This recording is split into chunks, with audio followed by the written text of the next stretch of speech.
Le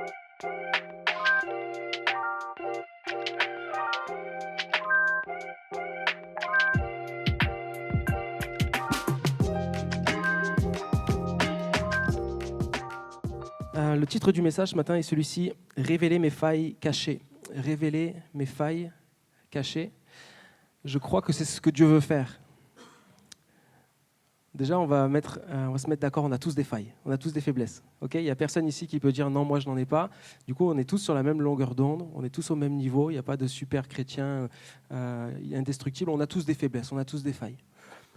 Et le Seigneur, pour nous libérer, pour nous solidifier, nous fortifier, il veut et il a besoin parfois de permettre que ces failles, nos faiblesses, nos blessures, nos cassures, nos points faibles, nos combats, bref, soient révélés, soient mis à la lumière, soient mis à nu. Et ce n'est pas toujours agréable, mais c'est nécessaire. Okay, donc on va parler de ça ce matin. Et je voudrais lire un texte avec vous. Normalement, ça va s'afficher. Merci Livio. Dans 1 Pierre, chapitre 5, verset 10. Mais quand vous aurez souffert un peu de temps, Dieu, l'auteur de toute grâce, qui vous a appelé à connaître sa gloire éternelle dans l'union à Jésus-Christ, vous rétablira lui-même, il vous affermira, vous fortifiera et vous rendra inébranlable. À lui appartient la puissance pour toujours. Amen. On le relit. Mais quand vous aurez souffert un peu de temps, il est rassurant ce un peu de temps.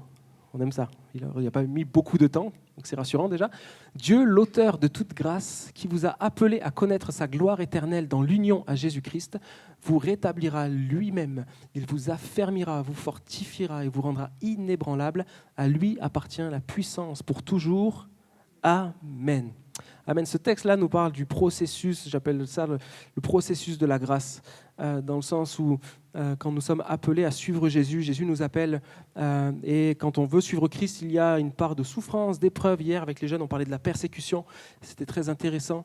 Et quand on veut suivre avec Jésus, il y a toujours des épreuves, il y a une persécution qui est bien différente, que ce soit en Somalie, en Syrie ou ici à Pertuis, mais il y a une persécution, nous sommes éprouvés, mais ces épreuves-là déjà durent un peu de temps, c'est rassurant.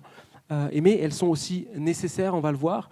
Mais une fois qu'on passe dans ce processus-là, Dieu lui-même, il nous a dit, nous fortifie et nous rend inébranlables. Ça, c'est ce que Dieu veut faire. Je ne sais pas toi, mais moi, j'ai envie j'aspire à ça. Seigneur, si tu as la possibilité de me fortifier, m'affermir et me rendre inébranlable, je veux ça. Il y en a d'autres qui veulent ça ? Ouais. On veut ça. On veut que le Seigneur puisse faire ce qu'il veut en nous.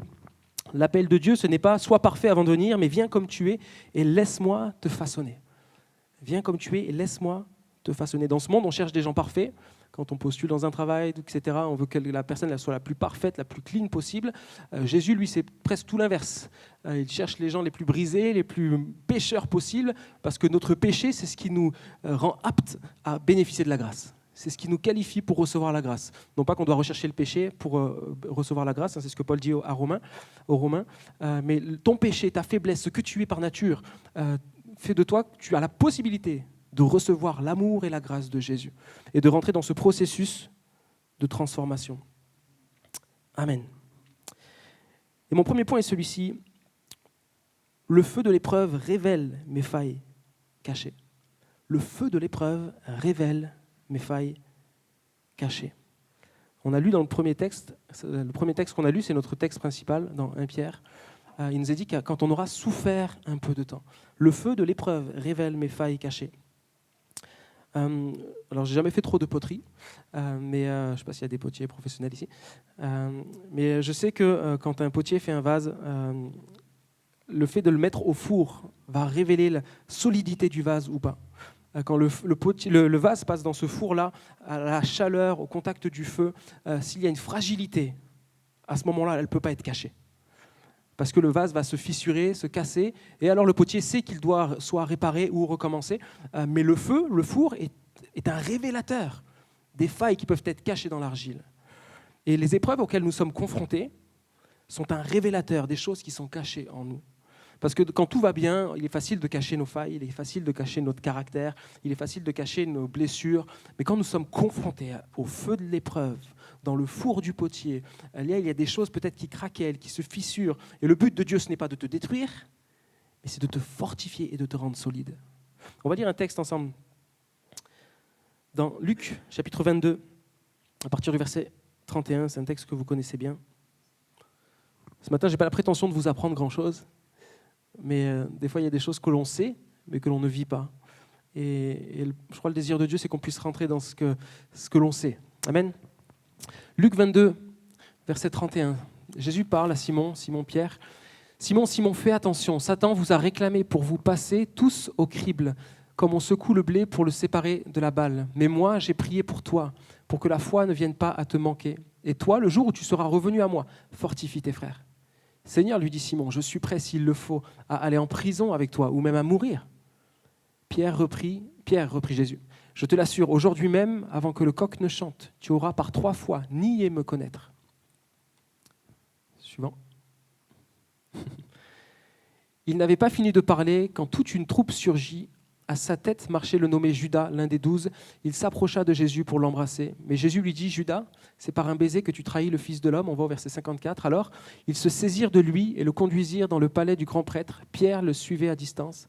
Au milieu de la cour, on avait allumé un feu et les gens étaient assis autour. Pierre s'assit au milieu du groupe. Une servante, en le voyant là, près du feu, l'observa à la clarté de la flamme et dit, « En voilà un qui était avec lui. » Mais Pierre le nia en disant, « Mais non, je ne connais pas cet homme. » Peu après, quelqu'un d'autre, en apercevant Pierre, l'interpella, « Toi aussi, tu fais partie de ces gens. » « Mais non, déclara Pierre, je n'en suis pas. » Environ 1 heure plus tard, un autre encore soutint avec insistance, « C'est sûr, cet homme-là était aussi avec lui. D'ailleurs, c'est un Galiléen. » « Mais non, je ne sais pas ce que tu veux dire. » s'écria Pierre. Au même instant, alors qu'il était encore en train de parler, le coq se mit à chanter. Le Seigneur se tourna et posa son regard sur Pierre. Alors Pierre se souvint de ce que le Seigneur lui avait dit, « Avant que le coq ne chante aujourd'hui, tu m'auras renié 3 fois. » Il se glissa dehors et se mit à pleurer amèrement. Amen, on connaît cette histoire. Plein de choses dans ce texte. J'aime ce verset quand il est dit qu'au bout de la 3e fois, Jésus tourne ses regards vers Pierre. Jésus n'était pas très loin et Jésus, dans son cœur, il savait. Et il n'a pas détourné son regard, mais il a tourné son regard vers Pierre. C'est encourageant dans nos failles, dans nos faiblesses, dans nos manquements. L'épreuve, la pression révèle ce qui est caché à l'intérieur. Ce qui est caché, les failles, les blessures qu'il y a en nous, les faiblesses qu'il y a en nous. Est-ce qu'il y a des failles en toi? Quelles sont tes failles? Quelles sont tes faiblesses? Quelles sont mes faiblesses? Dieu sait comment les faire ressortir. Ici, on a Pierre, donc, on connaît cette histoire qui va prétendre, voilà, Seigneur, même s'il fallait aller en prison, il se serait arrêté là, déjà ça aurait été bien, mais il va encore plus loin. Seigneur, même s'il fallait mourir pour toi, Seigneur, j'irai. Et là, on a toute l'apparence de quelqu'un d'une bonne apparence de piété. On a l'apparence d'un bon chrétien, on a une belle prétention, une belle ambition, mais l'épreuve va révéler la réalité de son cœur. Et parfois, on pense même nous-mêmes, on n'est pas hypocrite, des fois on peut penser nous-mêmes que c'est bon, on est assis, on est solide sur certaines choses.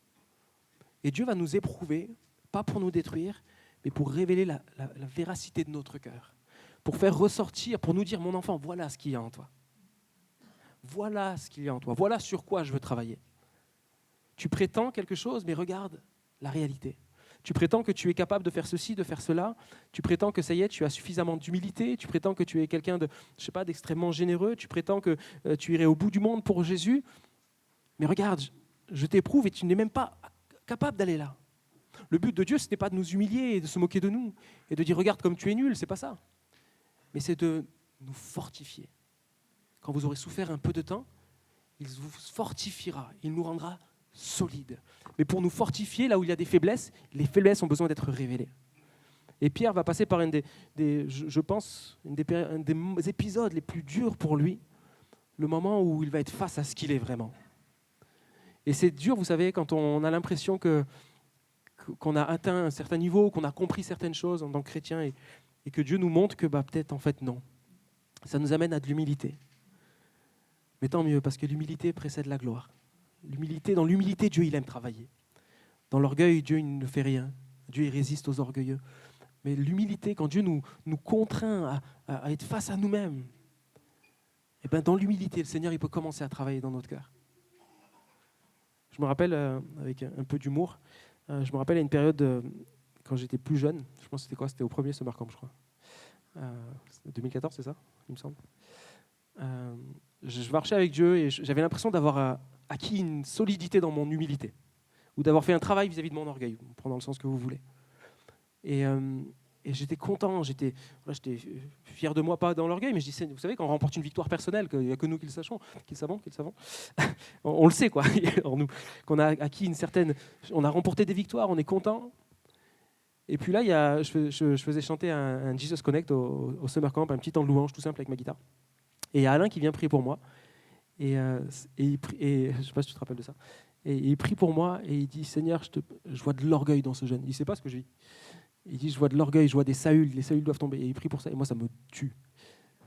Et il part, et puis moi, je suis là, mais après, je suis en colère un peu contre lui. Je le confesse aujourd'hui, 12 ans plus tard. Et je me dis, mais pour qui il se prend? Il ne sait pas, moi, que ça y est, je suis humble. Il ne sait pas que ça y est, j'ai remporté des victoires là-dessus. Et puis je suis en colère, je vais voir mon pasteur de jeunes. Je lui dis, mais il a dit ça, qu'est-ce que t'en penses? Franchement, je ne sais pas pour qui il se prend, machin, tout ça. Et en fait, plus je parlais comme ça, plus je me dis, mais en fait, c'est vrai en fait, ce qu'il a dit. Parce que si tu étais vraiment humble, ça te serait coulé dessus ce qu'il a dit. Mais en fait, c'est juste venu révéler ce qu'il y avait vraiment en moi, en fait. Alors c'est une petite épreuve, ça. Mais Dieu, au travers de ça, est venu me secouer, me piquer, pour me dire, hey, tu penses que, mais voilà la vérité. Et parfois, Dieu va le faire.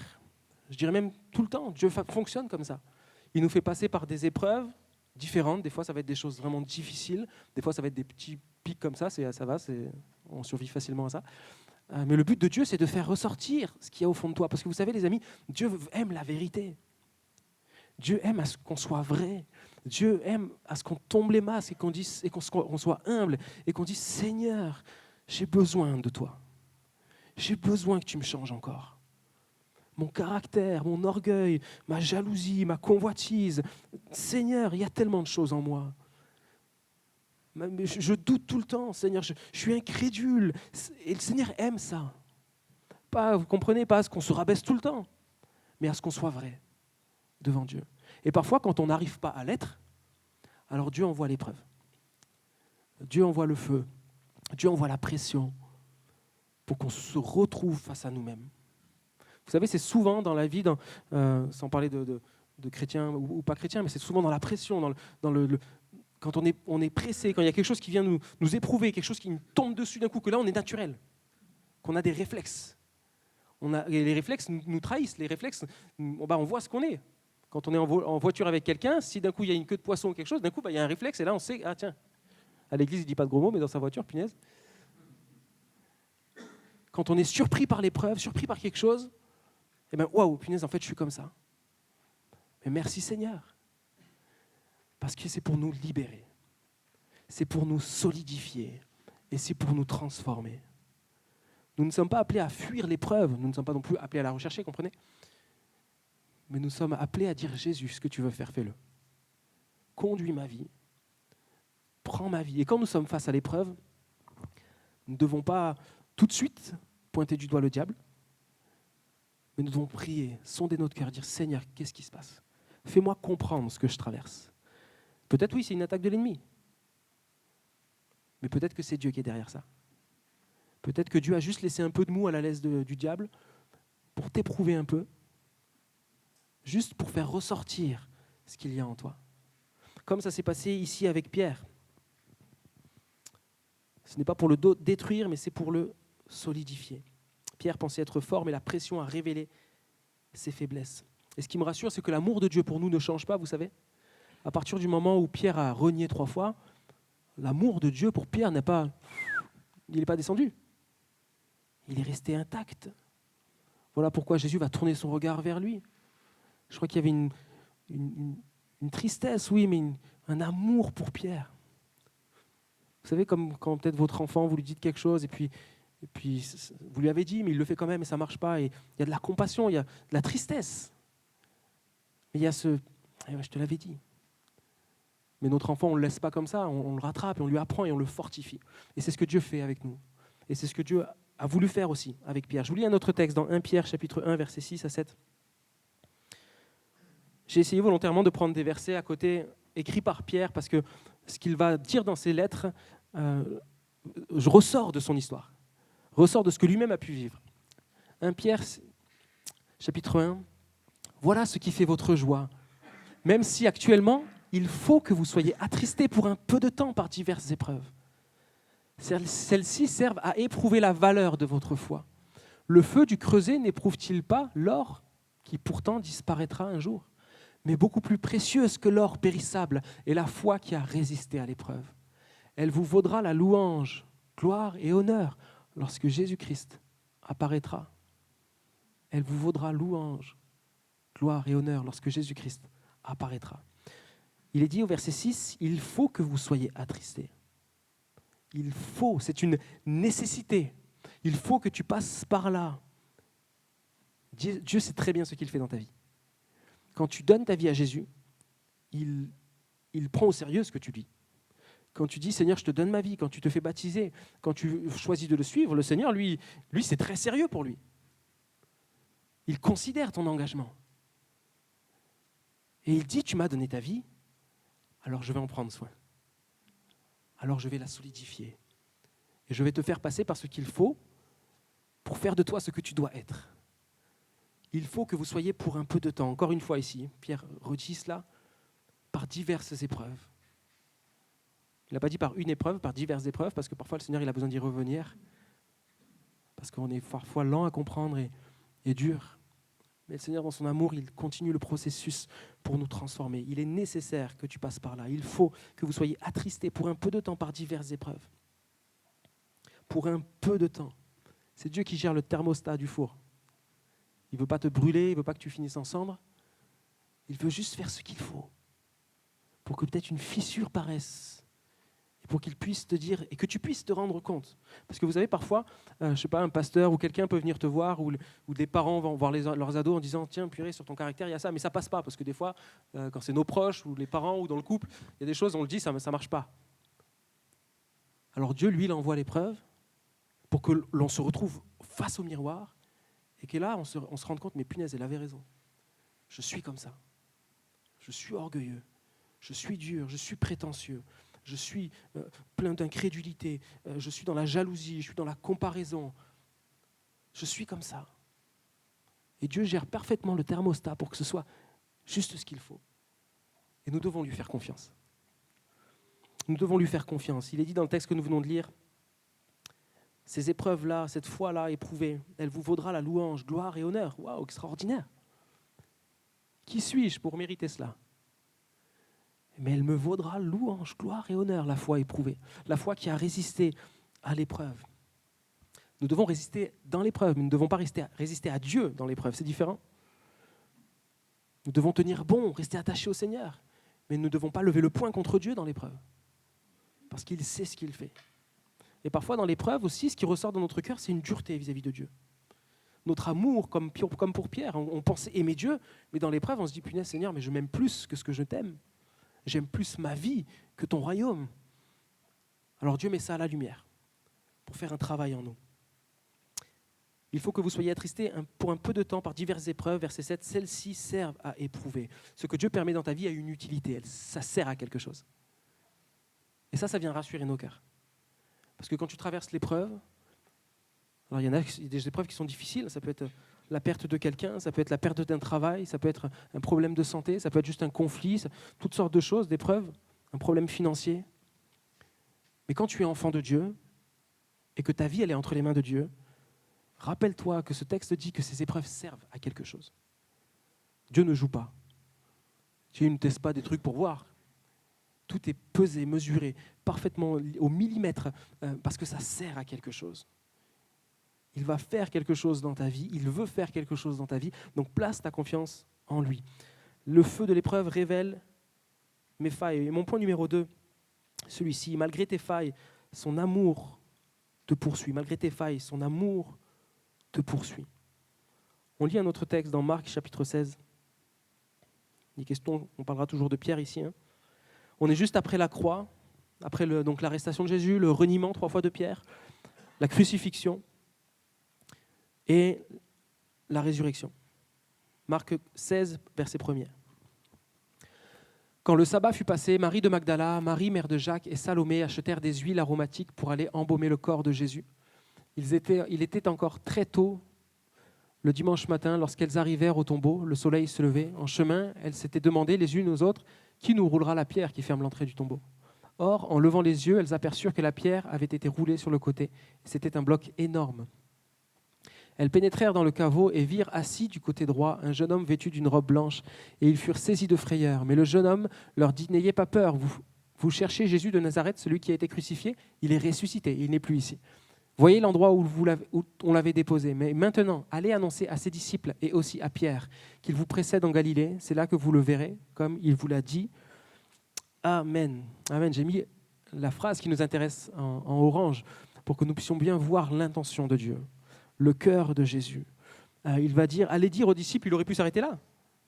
Et juste lui, englober Pierre dans tout cela. Mais il va souligner, et je crois que pour nous c'est important, et je crois que Jésus voulait à tout prix rattraper Pierre dans sa faille, dans sa faiblesse, dans sa chute. Il ne voulait pas que Pierre tombe dans une dépression ou qu'il finisse comme Judas, mais il voulait à tout prix qu'il sache qu'il était toujours présent dans le cœur de Dieu. Alors il va dire à ces femmes-là, allez dire à mes disciples et à Pierre, il faut à tout prix que Pierre entende cela. Il faut à tout prix que Pierre sache que je ne l'ai pas oublié. Il faut à tout prix que Pierre sache que dans ses failles, mon amour pour lui n'a pas changé. Malgré tes failles, son amour te poursuit. Même après la chute, Jésus pense à Pierre par son nom. L'amour de Dieu n'est pas conditionné, vous savez, à nos performances.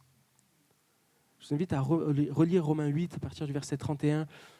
Rien ne pourra te séparer de l'amour de Dieu. Rien. Rien. Quand il y a marqué rien dans la Bible, ça veut dire rien. Rien ne peut te séparer de l'amour de Dieu. Aucune de tes failles, aucun de tes défauts. Voilà pourquoi tu ne dois pas avoir peur d'être vrai devant Dieu. Tu n'as pas besoin de te poser la question si en étant vrai, peut-être que Dieu va moins m'aimer, si je vais voir mon pasteur ou quelqu'un et que je confesse mon état, mais peut-être que... Non, mais ne réfléchis pas. À partir du moment où tu sais que Dieu t'aime, alors tout le reste n'a pas beaucoup d'importance. Qui accusera les élus de Dieu si Dieu lui-même les déclare justes? Dieu t'aime. Et tes failles et tes faiblesses ne changeront rien à l'amour que Dieu a pour toi. Dans 1 Pierre 5,10, le texte qu'on a lu au tout début, il est dit « Mais quand vous aurez souffert un peu de temps, Dieu, l'auteur de toute grâce, Dieu, l'auteur de toute grâce, il est l'auteur de toute grâce. » Et ça ne change pas. Même dans tes failles, même dans tes faiblesses, il reste l'auteur de toute grâce. Malgré tes fissures cachées, malgré tes blessures camouflées, malgré tes défauts qui ressortent dans l'épreuve, Jésus ne te rejette pas, mais il t'appelle à lui. Jésus ici voulait un entretien avec Pierre. Jésus voulait pouvoir reconnecter avec Pierre pour le fortifier comme on l'a lu, pour le solidifier et pour le rendre inébranlable. Alors sois rassuré, s'il y a des failles en toi, déjà tu n'es pas le seul ici. Et si tu traverses l'épreuve et que tu sens que des choses se brisent en toi, Dieu ne veut pas te détruire, mais il veut révéler ton cœur. C'est vraiment un encouragement à être vrai devant Dieu, vous savez. J'aime ce verset qui dit « Approchons-nous avec assurance du trône du Dieu de la grâce » pour être secouru au moment favorable. Mais tu peux t'approcher avec une assurance telle que tu es. Parce que c'est à partir du moment où tu t'approches de Dieu tel que tu es, en disant « Seigneur, voilà, je reconnais ce que je suis. J'arrête de faire semblant. » Devant les chrétiens, à l'église, voilà, je fais semblant peut-être, mais Seigneur, voilà, c'est fini maintenant. Devant toi et devant les gens, je veux être vrai. Et c'est à partir de là où on peut vivre une délivrance. C'est à partir de là où le Seigneur peut commencer à faire quelque chose. Moi, j'ai vécu des victoires dans ma vie, des délivrances à partir du moment où j'ai choisi d'être vrai et d'arrêter de mentir. Arrêter de mentir aux autres, arrêter de mentir à Dieu. Et là, paf, c'est comme si un chemin se frayait, tac, et que la lumière de Dieu a pu rentrer dans ma vie et me transformer. Mais ça passe par la vérité. Tu ne vas pas faire exception. Il n'y a pas des exceptions. C'est des principes spirituels, des principes du royaume de Dieu. La vérité, elle libère. Et quand tu choisis d'être vrai, le Seigneur peut te libérer. Et tu peux attendre des années que tu veux. Dieu ne va pas changer son process. La liberté, elle arrive dans la vérité, dans le fait d'être vrai. Alors, mon ami, ne perds pas de temps. Choisis d'être vrai devant Dieu ce matin. Choisis d'être sincère et de reconnaître ton état et de dire, Seigneur, je suis dans tel domaine, voilà ce que je suis. Spirituellement, Seigneur, je suis endormi, je viens à l'église, les gens pensent que, mais je sais que je suis loin de toi. Seigneur, fais ton œuvre en moi. Et moi, je suis convaincu que si ceux à qui Dieu parle font ce choix d'être vrais et d'être repentants, humbles devant le Seigneur, vous allez vivre des choses extraordinaires. Vous savez, quand un vase est brisé, il y a une faille, une fissure, et la lumière peut pénétrer à l'intérieur. Mais tant qu'il n'y a pas de fissure, ça reste opaque, ça reste imperméable. Mais nos fissures permettent à la présence de Dieu de rentrer dans nos vies et d'opérer une délivrance. Et peut-être que dans ton couple, dans ta famille, dans ton foyer, il faut que la lumière rentre. Et peut-être qu'il y a des fissures et toi, tu essayes d'occulter un peu les fissures, de cacher derrière une apparence de bon chrétien, de mettre comme des pansements ou un voile. Tu dis non, il ne faut pas que les gens voient. Mais sois tel que tu es. Parce que tu empêches l'œuvre du Saint-Esprit en toi. Mais quand tu choisis d'être vrai, alors le Seigneur peut agir. Et là, quand tu vas vivre ce que Dieu veut que tu vives, tu vas dire « Waouh, j'aurais dû tellement le faire plus tôt. J'aurais dû tellement être vrai devant Dieu plus tôt. » Mais ce n'est pas trop tard en tout cas ce matin. Parce que si le Seigneur te parle, c'est qu'il veut agir dans ta vie.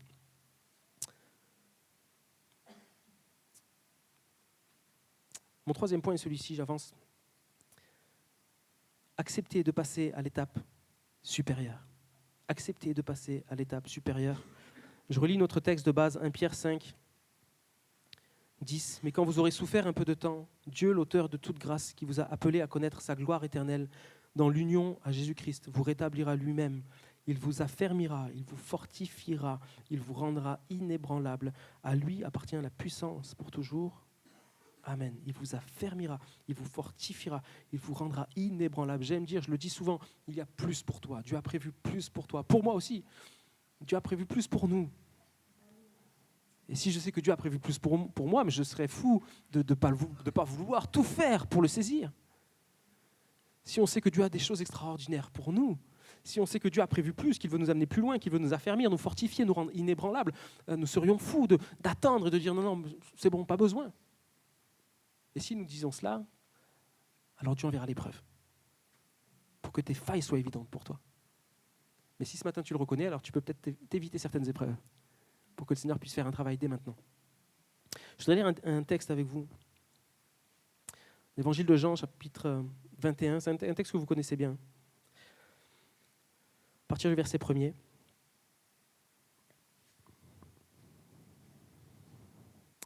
Quelque temps après, donc on est ici après la résurrection, et Jésus apparaît à ses disciples.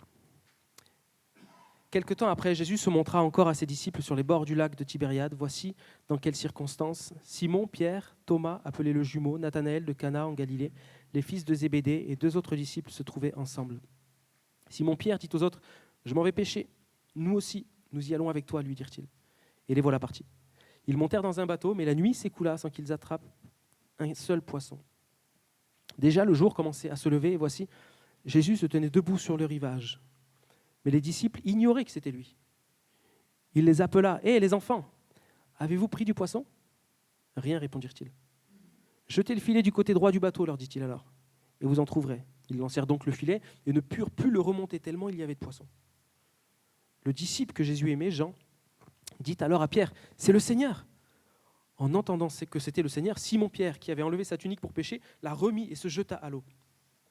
Les autres disciples regagnèrent la rive avec le bateau, en remorquant le filet plein de poissons, car il n'était qu'à 100 mètres du rivage. Une fois descendus à terre, ils aperçurent un feu de braise avec du poisson dessus et du pain. Jésus leur dit : « Apportez-moi quelques-uns de ces poissons que vous venez de prendre. » Simon-Pierre remonta dans le bateau et tira le filet à terre. Il était rempli de 153 gros poissons, et malgré leur grand nombre, le filet ne se déchira pas. « Venez manger, leur dit Jésus. » Aucun des disciples n'osa lui demander : « Qui es-tu » Il savait que c'était le Seigneur. Jésus s'approcha, prit le pain et leur distribua. Puis il fit de même avec le poisson. C'était la 3e fois que Jésus se montrait à ses disciples après sa résurrection. Après le repas, Jésus s'adressa à Simon-Pierre. « Simon, fils de Jean, m'aimes-tu plus que ne le font ceux-ci ?»« Oui, Seigneur, répondit-il, tu connais mon amour pour toi. » Jésus lui dit : « Prends soin de mes agneaux. » Puis il lui demanda une 2e fois : « Simon, fils de Jean, m'aimes-tu ?»« Oui, Seigneur, lui répondit Simon, tu connais mon amour pour toi. » Jésus lui dit : « Nourris mes brebis. » Jésus lui demanda une 3e fois : « Simon, fils de Jean, as-tu de l'amour pour moi ?» Pierre fut peiné, car c'était la 3e fois que Jésus lui demandait : « As-tu de l'amour pour moi ?» Il lui répondit : « Seigneur, tu sais tout. Tu sais que j'ai de l'amour pour toi. » Jésus lui dit : « Prends soin de mes brebis. Vraiment, je te l'assure, quand tu étais plus jeune, tu mettais toi-même ta ceinture et tu allais où tu voulais. Mais quand tu seras vieux, tu étendras les bras. Un autre nouera ta ceinture et te mènera où tu n'aimeras pas aller. » Par ces mots, il faisait allusion au genre de mort que Pierre allait endurer à la gloire de Dieu. Après avoir dit cela, il ajouta : « Suis-moi. Amen. » Amen. Accepter de passer à l'étape supérieure. Ici, il y a encore une fois toutes sortes de choses que Jésus va faire qui sont extraordinaires, autant les unes que les autres. Je voudrais qu'on reste concentré sur Pierre ici. On a parlé de plusieurs choses. On a parlé que Dieu envoie l'épreuve pour révéler nos failles. De la même manière qu'il va envoyer une pression au moment de la crucifixion pour révéler le cœur de Pierre. Il se pensait être comme ça, solide, ferme, et Dieu va révéler qu'en lui, il y avait des faiblesses et des failles. Ce qui est notre cas à tous ici. Dieu envoie l'épreuve pour cela. Et puis, on a vu aussi que l'amour de Dieu ne change pas malgré nos failles, ce qui nous encourage à être vrais devant Dieu. Et quand nous faisons ce travail d'humilité et de vérité devant Dieu, alors Dieu peut nous amener à l'étape supérieure pour nous amener encore plus loin. Et c'est ce que Jésus est en train de faire ici avec Pierre, alors qu'il l'a renié, que Jésus a dit à ses femmes, allez dire aussi à Pierre. Jésus prend un moment particulier avec Pierre. Et puis il nous est dit ici que Jésus vient vers ses disciples et il va reproduire le même miracle qu'au moment de l'appel de Pierre. Pour ceux qui connaissent la parole de Dieu, quand Jésus va appeler Pierre et André sur le bord de l'eau, etc., il y a une pêche miraculeuse. C'est le moment marquant de la rencontre de Pierre avec Jésus. Un miracle, une pêche miraculeuse. Le temps passe, il se passe toutes sortes de choses. La croix, le reniement de Pierre, un échec total. Pierre, il pleure, il s'en veut. Jésus ressuscite, il vient au bord de l'eau et il reproduit le même miracle. Et moi, simplement, ce qui est venu toucher mon cœur ici, que c'était comme si Jésus voulait marquer encore, là, un nouveau départ maintenant. On recommence. On recommence, mais maintenant différemment. On recommence, mais maintenant tu connais tes failles. Tu sais ce que tu es. Et tu vas me laisser travailler en toi. Mais je n'ai pas jeté à la poubelle mon appel pour toi. Je n'ai pas appuyé sur annuler ou reset ou supprimer par rapport à ta vie et au plan que j'avais pour toi. Mais maintenant, on recommence. Mais avec un peu plus d'humilité. On recommence, mais avec la vérité. On recommence et maintenant tu me laisses faire. Et tu me laisses travailler ton cœur. Ils ont passé une nuit sans attraper un poisson. Une nuit sans Jésus, 0 poisson. Un instant avec Jésus, 153 poissons. Moi, simplement, ce qui me touchait dans ce texte-là, ça me faisait penser à la grâce qui surabonde. La grâce qui surabonde. La Bible dit dans Romains que là où le péché a abondé, la grâce a surabondé. En gros, là où il y a eu beaucoup de péchés, de faiblesses, d'échecs dans ma vie, la grâce, elle est venue encore recouvrir en abondance. Et ici, c'est vraiment l'image de sans Jésus, 0 poisson. Avec Jésus, ça surabonde. 153 gros poissons. 153 raisons de plus de suivre Jésus. Dieu n'en avait pas fini avec Pierre. Et il n'en a pas fini non plus avec toi. La grâce qui recouvre mes failles et mes échecs. J'aime voir aussi que Jésus avait déjà un poisson sur le barbecue. Il nous a dit, vous avez lu avec moi, qu'il y avait un feu. C'était pas un Weber, je pense. Il y avait un feu et il nous a dit qu'il y avait un poisson qui est en train de cuire. Et alors que ces hommes-là n'avaient pas pris de poisson, ils vont en prendre miraculeusement. Jésus, il en avait déjà un. Parce que Jésus, il a toujours une longueur d'avance sur nous. Parce que la grâce, elle nous dépasse. La grâce, Jésus, il a déjà décidé, il a déjà pourvu à nos manquements. Et là où toi, il te manque quelque chose, là où toi, tu vis l'échec, là où toi, il y a des failles en toi, Jésus, il a déjà un poisson sur le feu pour toi. Il a déjà prévu ce qu'il faut pour combler tes manquements. Il a déjà prévu ce qu'il faut pour combler tes vides. On voit tout l'amour et l'affection de Jésus. Manger, il les appelle les enfants, mes enfants. Il y a un désir de Jésus de prendre soin des disciples et tout particulièrement de Pierre. Pierre, là où toi, tu as échoué, moi, j'ai déjà prévu ce qu'il faut pour combler tes manques, pour combler tes failles. Et puis Jésus leur demande aussi de prendre leur poisson.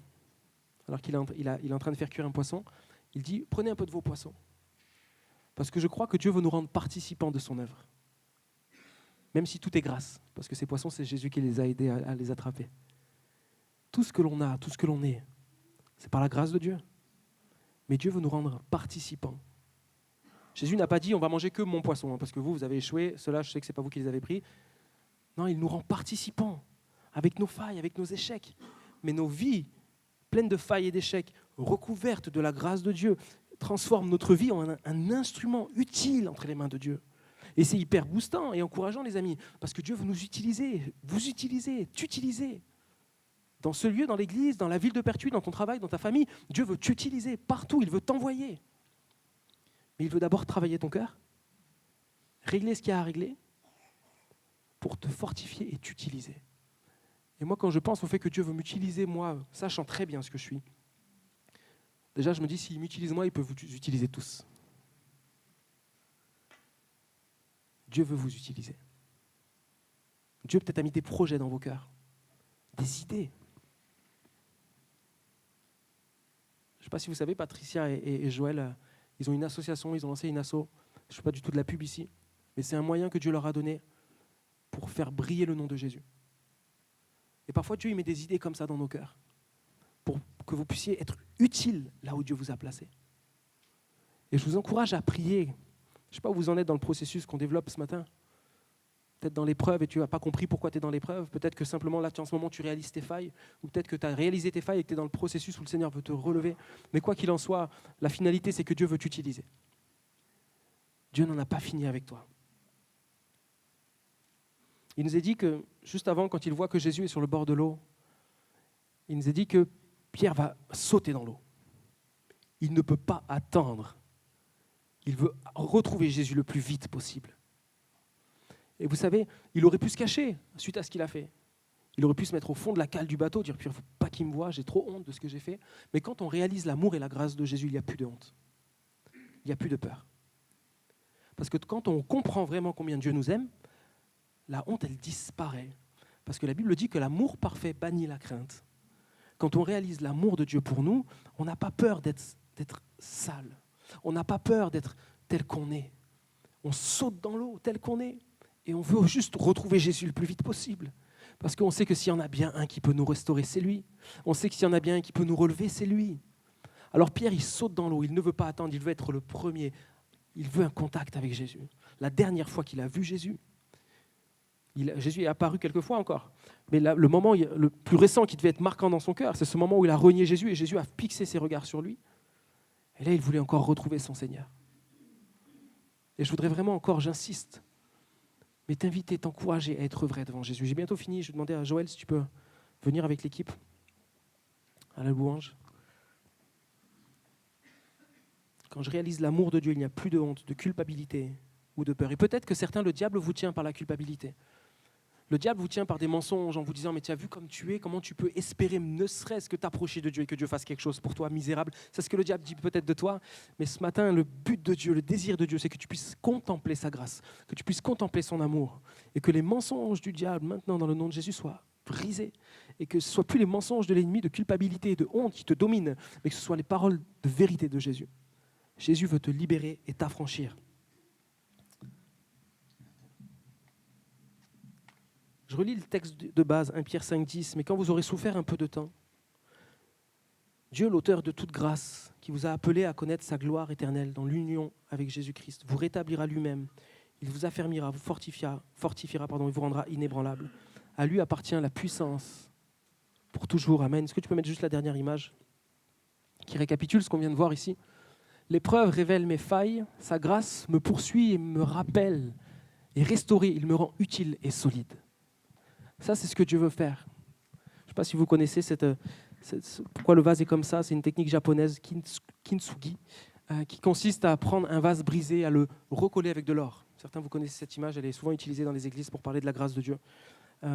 Et ce vase, après, brisé et restauré avec de l'or, est encore plus précieux que ce qu'il était à la base. Et ça, c'est ce que Jésus fait. Combien plus précieuse la foi qui a résisté à l'épreuve. Et ça, c'est ce que Dieu veut faire avec ta vie. Et je voudrais simplement prier pour vous. Je ne vais pas vous inviter à vous lever devant.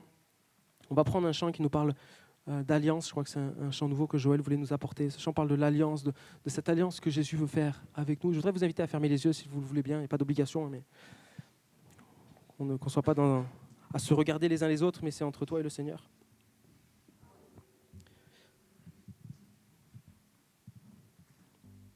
Dieu ne cherche pas des vases parfaits, il cherche des vases vrais.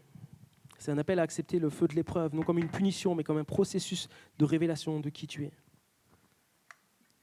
Et tu peux faire simplement cette prière ce matin. Seigneur, vois mes fissures, vois mes faiblesses. Remplis-moi de ton esprit, restaure-moi, amène-moi plus loin. Et alors que les yeux sont fermés, simplement, je voudrais prier pour toi. Et simplement, si c'est ton désir, si tu veux dire, Seigneur, fais ce que tu veux de moi, restaure-moi. Je ne sais pas où tu en es, peut-être dans l'épreuve, peut-être face à tes faiblesses. Je veux simplement t'inviter à te lever à ta place, juste te mettre debout à ta place. Comme pour dire, Seigneur, comme Pierre, Seigneur, je viens à toi. Comme Pierre, Seigneur, je n'ai pas honte de ce qui je suis, parce que tu sais ce que je suis. Mais simplement, Seigneur, je veux être vrai, Seigneur mon Dieu, je veux que tu puisses agir dans ma vie. Voilà, si c'est ton cas, tu peux simplement te lever à ta place. Comme marquer une décision de vouloir suivre Jésus. Une décision de vouloir te laisser faire, te laisser façonner. Quelles que soient tes failles et tes faiblesses, rentre dans ce processus de la grâce. Le Seigneur veut transformer ta vie. Amen, amen. Il y a des gens qui se lèvent, sois pas gêné, sois pas timide, ne réfléchis pas à ce que les autres vont penser, à peut-être ce que ton épouse, ton époux va penser. Juste sois vrai devant Jésus un instant. Fixe tes yeux seulement sur Jésus. Amen Jésus, amen Seigneur. Seigneur, je te prie pour ces frères et sœurs qui se lèvent maintenant. Seigneur, c'est l'œuvre de ta grâce. Ce n'est pas l'œuvre d'un homme, ce n'est pas l'œuvre d'un pasteur, c'est l'œuvre de ton esprit, l'œuvre de ta grâce maintenant dans les cœurs. Saint-Esprit, je prie que tu viennes sceller ces paroles-là. Père éternel, je prie que tu viennes fortifier mon frère, ma sœur qui sont dans l'épreuve et qui peut-être se retrouvent face à leurs failles et à leurs faiblesses.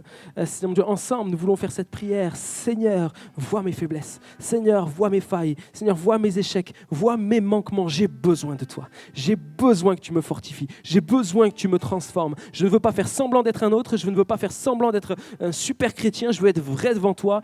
Transforme-moi et rends-moi inébranlable. Transforme-moi, comble ce qui manque par ta grâce dans ma vie. Seigneur, viens agir en moi et Seigneur, envoie-moi. De la même manière qu'à la fin de ce texte, tu vas redire encore à Pierre, suis-moi. Seigneur, tu nous dis à chacun ici, suis-moi, j'ai plus pour toi encore. Seigneur mon Dieu, alors viens bénir ton peuple, bénis ton Église. Seigneur, transforme nos vies pour la gloire de ton nom, Jésus.